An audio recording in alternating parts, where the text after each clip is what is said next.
about grime, we must first talk about reggae. Reggae and artists like U-Roy were the first people to rap over a beat, and in turn started the concept of rapping, with albums like Natty Real and Shaggy's Clothes Drop released in 1976 being prime examples of what would evolve into rapping, which eventually would be a key part of grime. Fast forward 22 years, on a Thursday in a nightclub in London called Rage, the DJs were changing the format of rave music as a response to the commercialisation of the scene.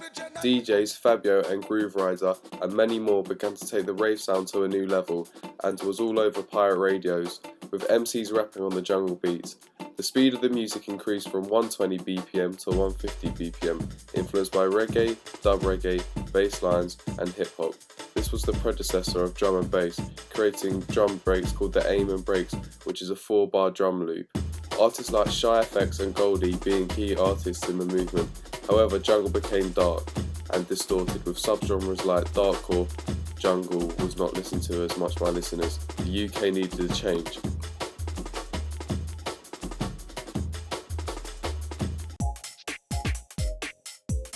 A new sound infected the London pirate radios across the country. Inspired by jungle and other influences, the new bubbly R&B sound was garage, which anyone could listen to and dance to. With a distinctive 4x4 percussive rhythm, garage music was taking over London. As garage grew, so did the pirate radio stations. Taken to protect their stations. They've turned the tops of London tower blocks into fortresses. With stations like Heat FM and Flex FM and many more playing the sounds, with artists like MJ Cole and the Artful Dodger leading. However, garage became mainstream and was not representing the roots and streets of London. At the time, garage talked about partying, love and other mainstream topics. It was time for the streets to be heard. Grime started in a flat in East London in the early 2000s. Grime, which is very similar to punk music of the 1970s, is similar in the way of it's not just music, it's a way of living. The clothes you wear, the way you talk, the way you act, is more than music, and also unified a diverse Britain in the early 2000s for the working class and voice of the streets. However, someone had to bridge the gap between garage and grime, because garage music was not the voice of the streets, it was talking about mainstream topics as previously said.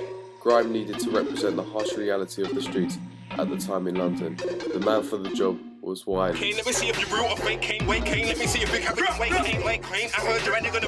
However, artists before him such as Mike Skinner and the So Solid Crew set the foundations of grime, however was not officially named it. Wiley made his own sound called SEB, which was the very first grime sound, and formed the first grime supercrew, the Pay As You Go Cartel, and pushing grime as a genre.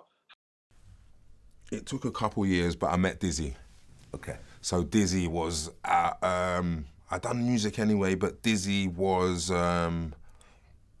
like the first person I met who made a type of music, and I was making garage maybe, and when we come together, we form grime like that. Oi, who's that bully for me? Oi, who's that bully for me? However, Lethal Bizzle from the More Fire Crew made the first ever grime track to break the Billboard 100. Shortly after Wiley's SEB in 2002, the record was called Oi, which had gritty vocals behind a garage beat and ended up as number 7 on the Billboard.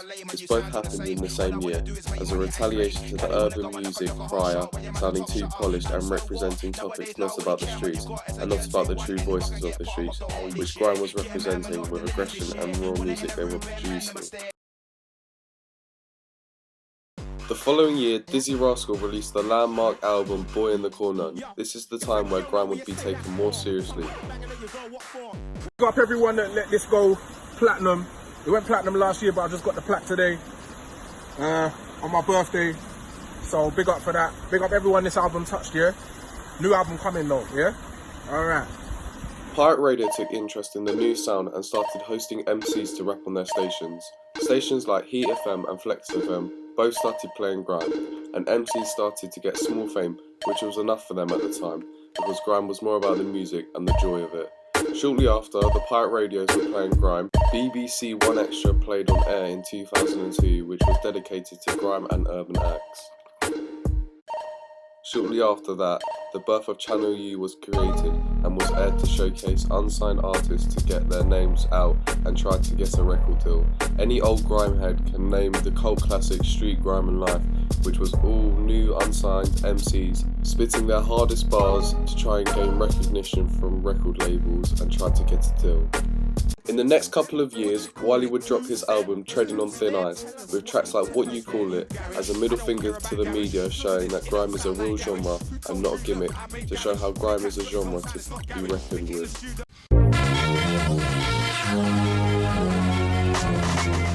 Jammer made Lord of the Mics, where MCs could battle it out to be the best MC, which had an impact culturally, as MCs would rap with slang and the public would listen, which made slang and urban speech more common in the public domain, furthering the culture of grime and not allowing it just to be music.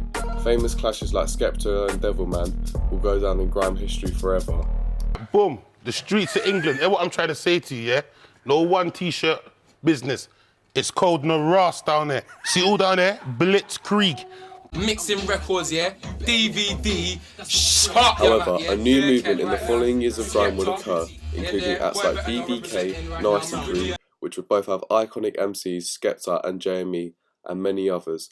With Risky Roads behind the camera, the new age of the internet made grime even easier to access for people. This was the first time people truly saw the benefits of grime.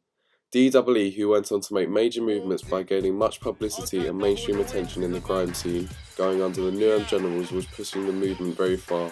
However, DWE was also part of the Nasty Crew, along with Jammer, Get, and many other well-known MCs.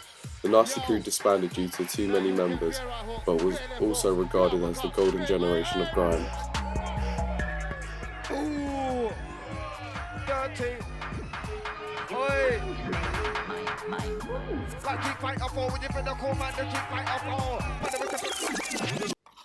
But we must take a step back. Grime was more than just music. It kept kids from the streets of London out of trouble and gave them an identity and voice to be represented by. And many MCs left the life of crime as it was their only way out of that lifestyle.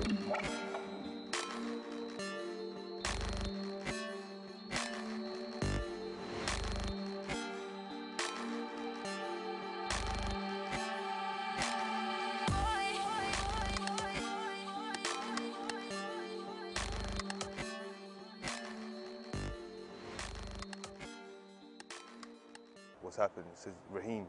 I said, what about Raheem? So he's been shot. And I was like, come on, what do you mean he's been shot? And he was like, he's been shot, he's dead. I was like, how? He was just with us.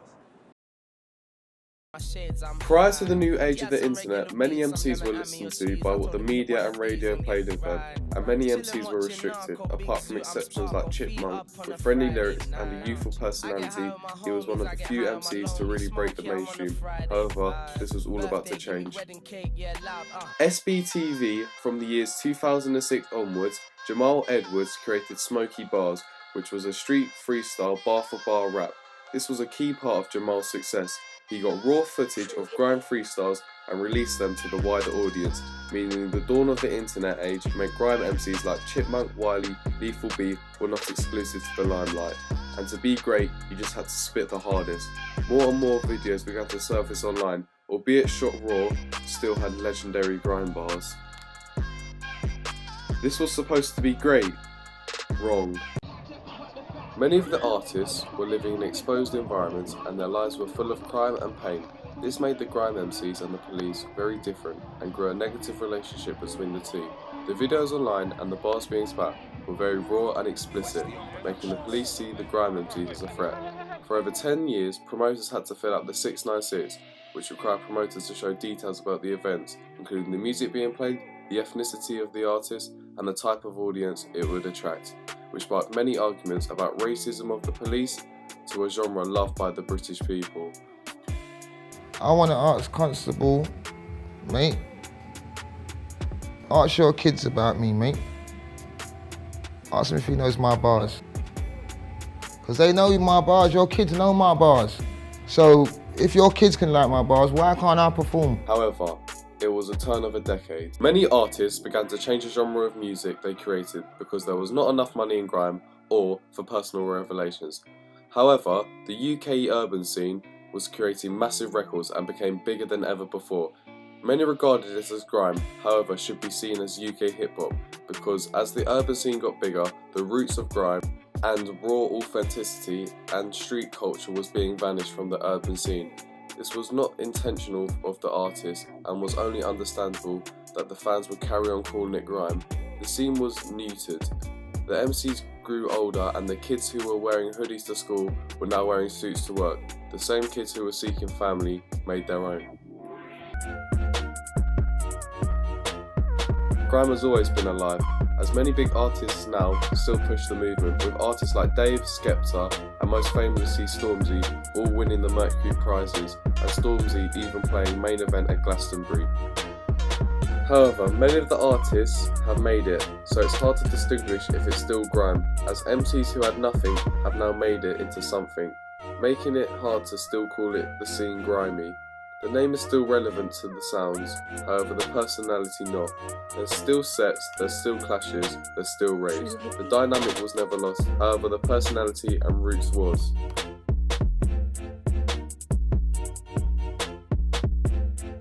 However, after Grime's resurgence in 2015, the flame was relit and MCs were battling it out to see who is the best MC. Skepta brought the dynamic, Gets brought the energy, Chip brought the bars and Nasty brought the bass. However, the authenticity could not last a second time. Grime has now influenced the whole of the UK urban scene, from drill to bashment, and now competes with the best in the world. Stormzy, Skepta, J Hus, Nines are now household names. We have now had Grime headlining Glastonbury, award shows and platinum record deals under the genre's belt. This goes to show that with a pair of decks, at East London Flat and a mic, you can create something out of nothing. So many different artists that paved the way, from Wiley, Dizzy Rascal, Skepta, Gigs, Gets, Rex 32, Kano, Chip, Tiny Temper, Lethal Bizzle. There's been so many legends that have paved the way for me, but there's a bag of us coming through right now. AJ Tracy, Notes, Little Sims, Abelino, J Hus, Small Boys, P-Money, Nuts, Steph London, Koji Radical,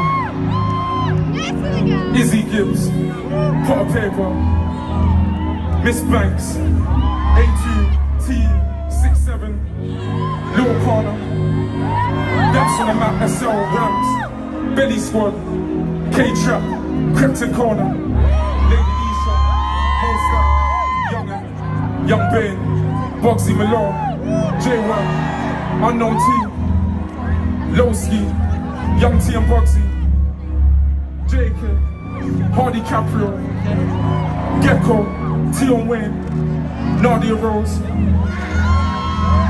Suspect, Ambush, Kojo Funds, D-Block Europe, Nave Smalls, M Huncho, Octavian, Burner, Novelist, Slow Time, Young Few, Big Zoo, Mist, Brenya, so many legends, so many of us coming through, and I forgot so many names there as well, but there's so many of us coming through. If I forgot your name, you know I love you, it's different.